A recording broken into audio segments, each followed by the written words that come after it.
would say that when it comes to practicing medicine, most of the medicine comes from basically from plants.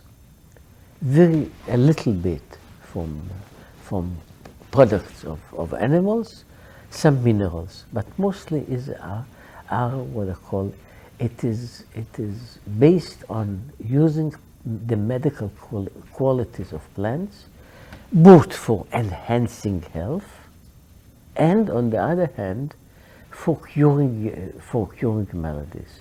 The maladies described are internal maladies, and which go really from, I would say, tuberculosis to leprosy, to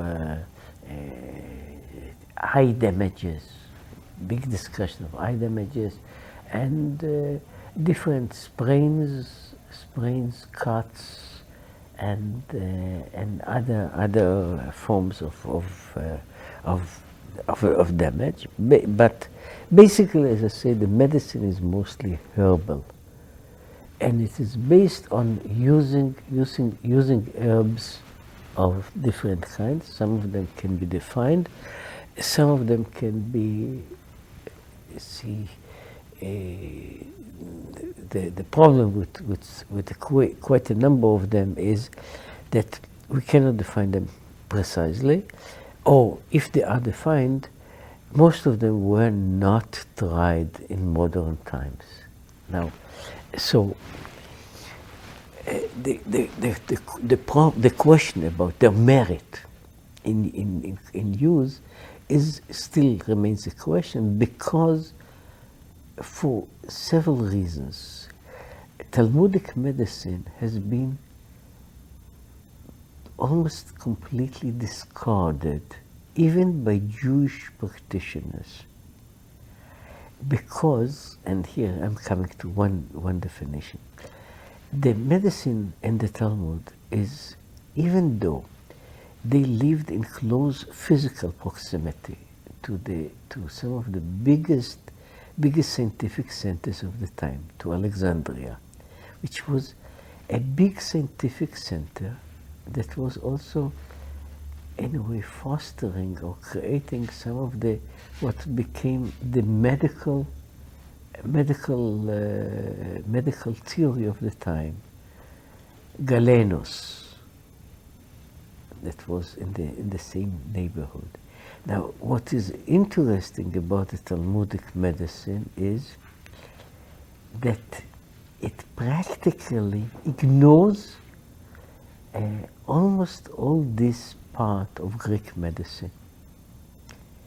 With all the proximity and with the knowledge, and we know more than that, that there were indeed doctors that came from Alexandria, teaching or at least transmitting their knowledge to others. But there is no influence on Talmudic medicine, at least about practicing medicine. It is strange, but that's a kind of statement of the way.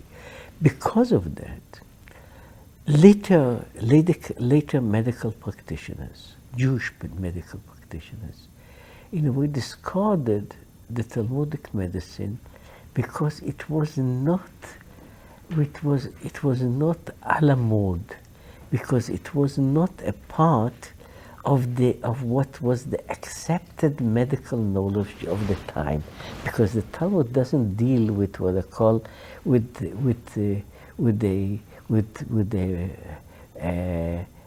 black, green, white, and red colors. So it just doesn't deal with these things. It is completely ignores them, even though they are on the other hand, they are contemporaries. That would go to another, possibly Possibly it was because the Talmudic medicine, and it should be taken very seriously, because the people were mostly observers and experimentalists. When it came to medicine, they didn't tend to indulge in theorizing, but rather in experimental, practical work. So any kind of a theory about the nature of illness, the sources of illness, they basically ignore. When they speak about sources of illness, they speak about it in a very close way. A certain thing, certain malady is created by misuse of this part of the body, by doing certain things that are harmful in this particular case, but not by any kind of a generalized notion like the different colors or the different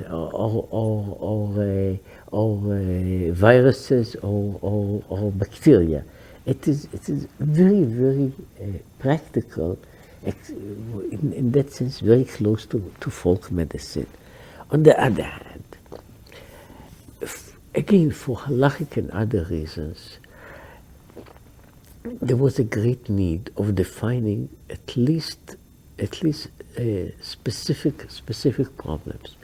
One of them was, for example, anatomical. It is clear that they used their and Greek knowledge and about the finding how many bones are in the body.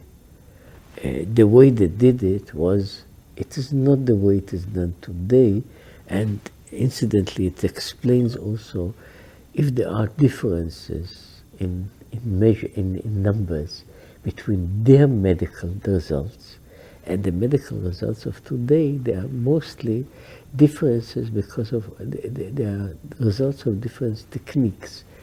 In our time, bones are taken out of decayed bodies.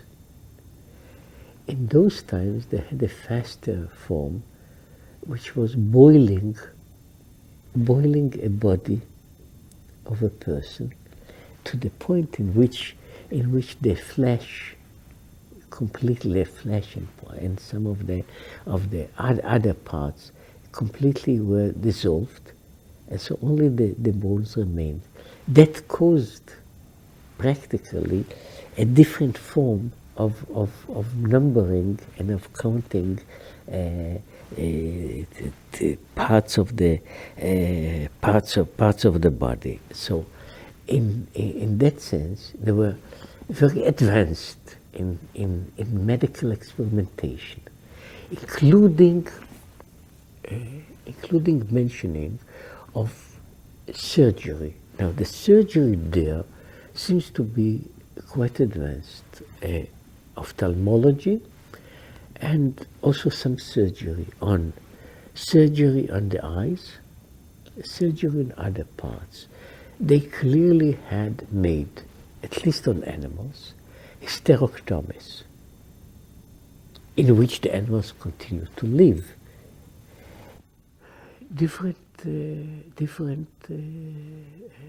Different parts of research. There is, again, because of the halachic importance of the thing, the Talmud contains the best definitions, at least best up to the point of the nothing more advanced reappeared in Europe up to the 17th or 18th century. A very well-defined, definition of gonorrhea, and not so much of a treatment, but of defining it and recognizing it, and for example, making a differentiation between gonorrhea and semen, which was not known in the medical science in many other places.